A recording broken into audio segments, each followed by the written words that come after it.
Shalom, this is Yair Davidiy speaking to you from the land of Israel. Today we are about to discuss the tribes of Reuben and Gad. We are going to go very briefly through the clans of both the tribes of Reuben and Gad, and to show you how these clan names are repeated in the nations with whom we identify the tribes.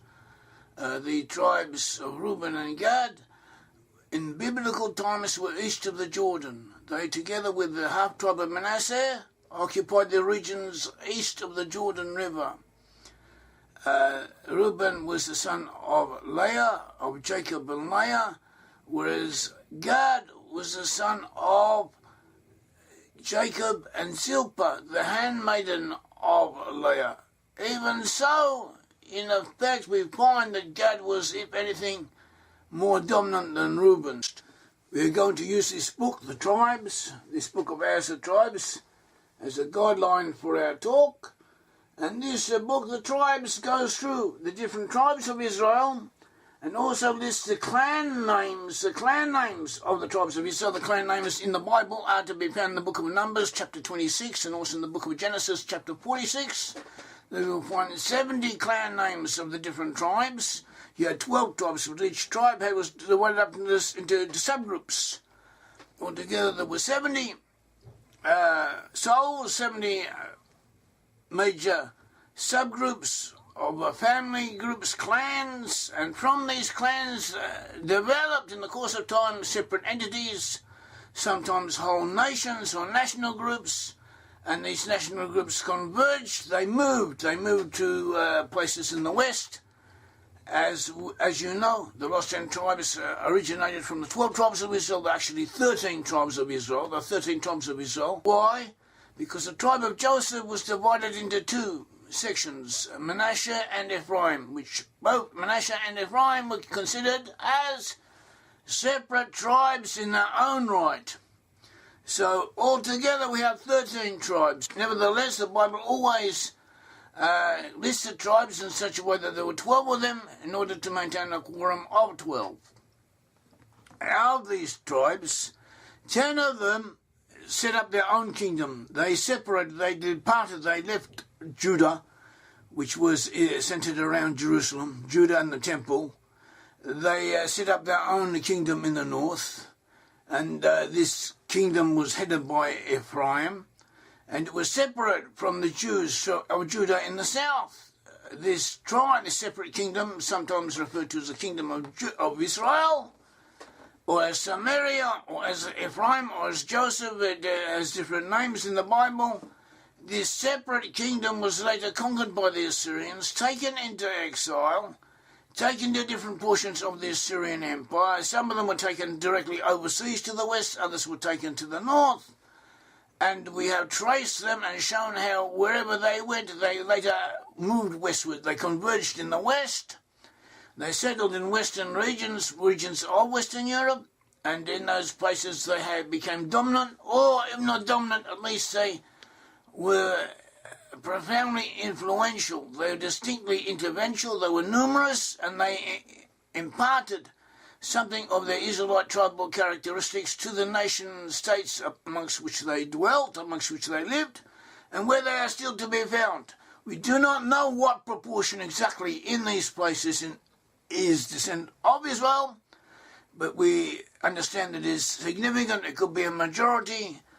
At all events, it is not an insignificant number, and that is where they are to be found in our times.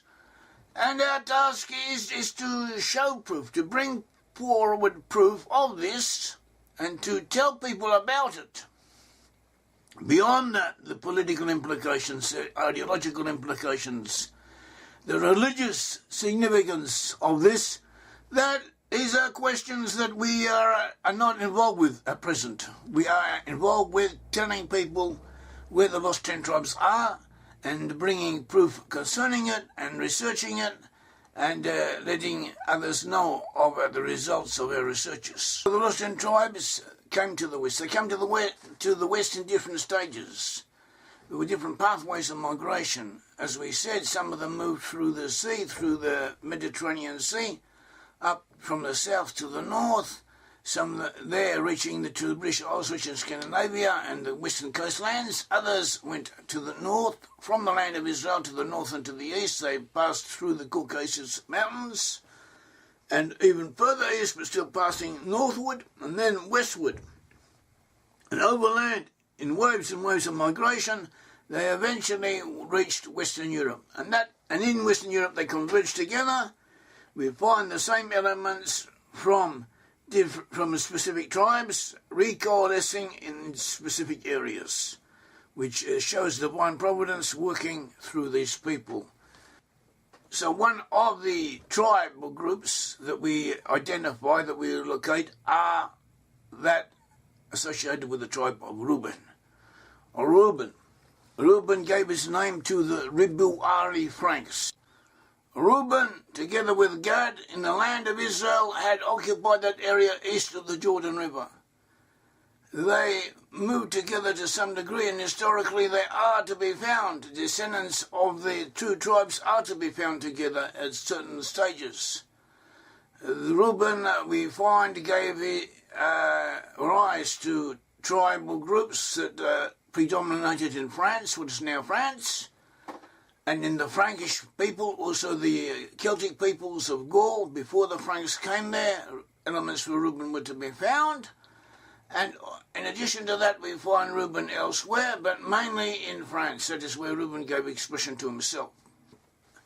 Gad fulfilled his destiny in the land of Sweden, also through the Goths, the Gothic people, or at least as they were in their original format in the land of Sweden and in Scandinavia in general. That is where the Goths originated from. Afterwards they moved to the south and they spread throughout all of Europe and they conquered a lot of different areas. They also went into Spain, they went into France, they went into North Africa, they went into Italy, they went all over the place. But many of the people known as Goths in history are actually Accretians. They are non-Israelites or not original Goths who attached themselves to the Gothic Federation, became federated with the Goths and received the identity of the Gothic peoples. The original Goths were only part of the people referred to as Goths in historical writings. We find the Goths, as we said, in Sweden and also in France, in southern France, and the Huguenots, the people, the Protestant of France were known as Huguenots. They received their name from a legendary personage in that region known as Hugo, and they too apparently have a Gothic blood in them. So here too we find the recombination of Reuben together with Gad. Because Gad gave rise to the Goths, whereas Reuben gave rise to different peoples who settled in France. Amongst the peoples who settled in France, we find the Franks. The Franks came from the north. They were, first of all, they were in Scandinavia, then they were in the Netherlands, then they were in Western Germany. Eventually they settled in France, or a good portion of them did. The major group of the Franks, or the group that took over, that received predominance, was known as the Ribuarian Franks. Ribuarian is a Latin name or Latinized name meaning riverbank, because they dwelt on the riverbanks. But there are indications that this term Ribuarian is derived from an earlier name which meant something else, and the very name Ribuari can connote son of Reuben, or it can be a form of the name Reuben. Another form of the name was Ruby. Ruby is short for Reuben. So here we already find indications that Reuben was to be found amongst the Frankish people. The clans of Reuben were Hanok, Palui, Hedsoni, and Carmi. Hanok became the Chalky or Corky Franks, who from Holland moved into France. Palui became the Fali, who gave their name to Westphalia in Germany. They too moved into France, at least in part. Hedsoni became the Khazuari, who were a portion of the Franks, and the Istavons, who were otherwise known as the Sicambri. Sicambri were people of both Germanic and Celtic culture, and they too were to be important in the settlement of France. Kami gave his name to the Carini Franks, who were also in Gaul. We find Gad amongst the Gothic peoples. Gad, the name Gad in Hebrew, in biblical Hebrew, could also be pronounced as Goth.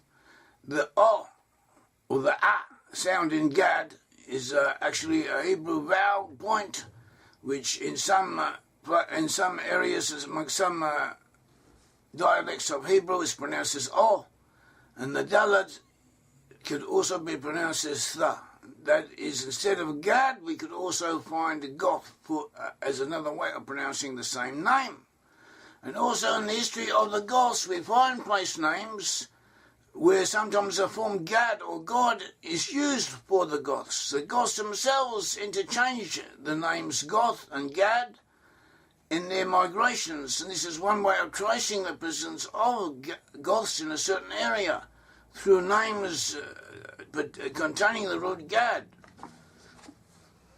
The Goths, as we said, gave rise to the Gothic people, and also gave rise to a people also known as Goths in Sweden. The Goths in Sweden controlled a good portion of the area. They were also known throughout Scandinavia, and the Goths united with the Swea, also known as the Sueon, to create the Kingdom of Sweden.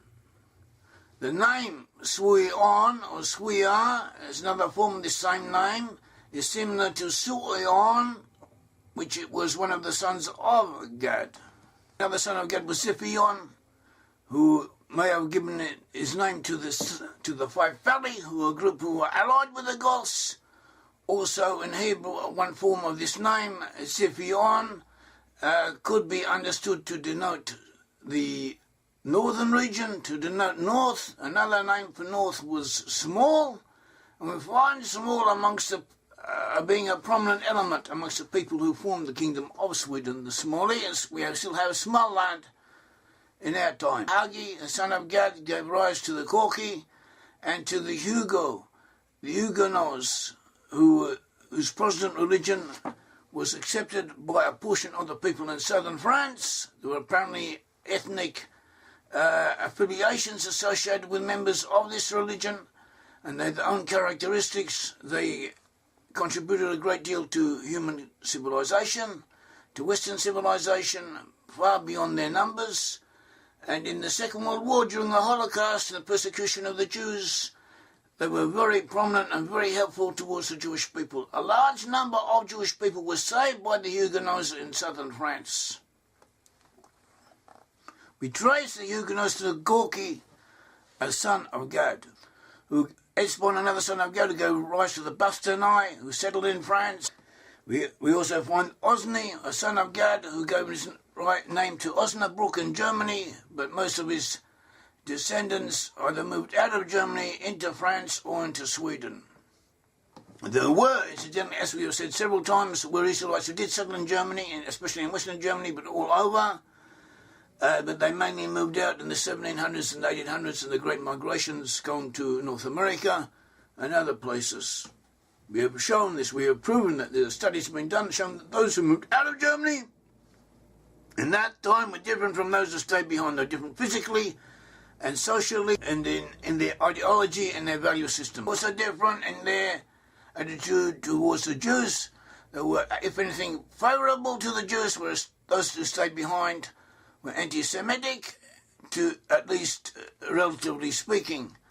And this has been shown by independent studies and proven. Another son of Gad was Yair, also pronounced as Giri. He gave rise to the Igriotingi and the Grani and other peoples who settled in Scandinavia.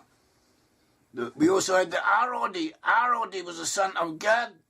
We had the Ha-Arudi, who were Goths, or a group associated with the Goths, who settled in Norway and in the rest and other areas of Scandinavia.